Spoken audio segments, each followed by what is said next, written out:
Labdien, lauvas! Decembrī. Paskatīsimies, kas tad ap mūsu lauvas zīmi te virmo.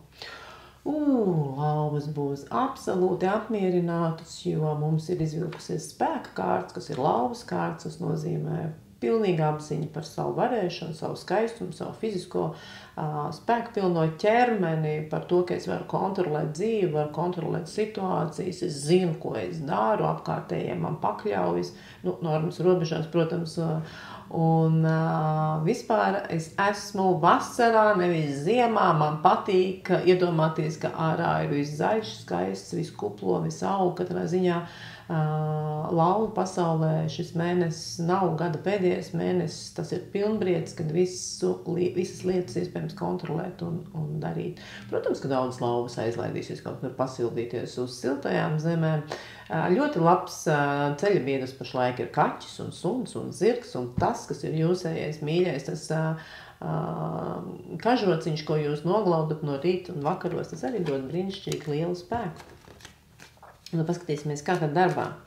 Kā darbā ies lauvām? Darbā ies karsti, darbā joprojām būs jāstrādā. Tas nozīmē, ka te ir diezgan daudz situācija, kurās vēl būs jāpakaro ar apkārtējiem, jāpiesaka savas prasības, iespējams dažs labs jāatlaiž, vai varbūt lauvai, jo lauvam pašam ir tik daudz spēka, ka viņš tagad netaisās ciest nekādus tur iedomātus pazemojumus, ja.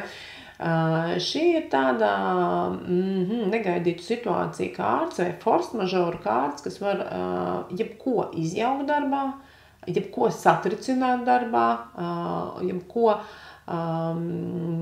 radīt jebkādu agresiju darbā, kas faktiski ļauj atkal celt kaut ko jaunu pēc tam. Ja nevajag, es vienkārši aizeju, ja vajag, tad mēs risinām šo situāciju sākot no pamatiem, sākot no jauna, jo tā kā mēs strādājam līdz šim, tā nav iespējams. Tā iespējams ir šķiršanās no kaut kādiem piegādātajiem klientiem, vai varbūt viņu klāt neesamību, vai viņu pazušana, jo tas ir saistīts ar citiem cilvēkiem. Ar tiem cilvēkiem, kas ir jums apkārt. Partnerība lauvām. Partnerība liks padomāt un palauzīt galvu, te būs kāds neatrisināms uzdevums, varbūt, ka tas būs, ko nopirkt partnerim Ziemassvētkos, es nezinu, bet iespējams, ka tas būs arī citas lietas, kas liek pabūt vienatnē un pārdomāt to, ko es vēlos vai ko es nevēlos, lai man dara, vai kas man nepatīk, kādā veidā kā es rīkojos. Šī kārtas, kādā ziņā var arī norādīt uz to, ka partneris ir aizgājis uz ballīti, jo viņš nāk mājās, viņš ir aizgājis uz skolas salidojumu, un es nezinu, ko viņš to dara, un atkal es saku, nesabieziniet krāsas, neemocionalizējiet, ejiet mierīgi gulēt, viss ir kārtībā un nekas jūs neapdraud, tad šī kārts ir nakts murgu kārts, un no rīta pamostoties sauli uzspīdēs un sapratīsiet, ka viss rādās pavisam citās krāsās. Tā ir bezmiega kārts faktiski, tā kā partneris var radīt mūsos bezmiegu, ko mēs paši sakāpinam un veidojam pārāk emocionāli. Tiem, kas tikai meklē attiecības, tāda bezcerības noce te pašlaik ir iestājusies, un es teiktu, ja jūs varētu uzlikt tagad tādu pauzi attiecību kustināšanai, tad vienkārši to dariet, jo saprotiet, ka šis mēnesis nav tas, kad nāk kaut kas jauns, kad nāk kaut kas svaigs, kad nāk kaut kas skaists vai interesants, un ja nenāk tāds, tad nevajag nemaz, vai ne? Tā kā liekam pauzi partnera meklēšanai, tiem, kas to ir nolēmuši šajā mēnesī darīt, nē. Droši vien, ka nē. Tur būs pārāk daudz ņemšanās. Un padoms.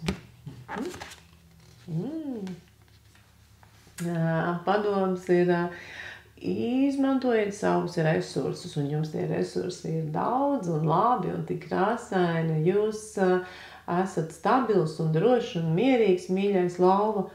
Neļaujieties, lai citi cilvēki jūs izsit no līdzsvara.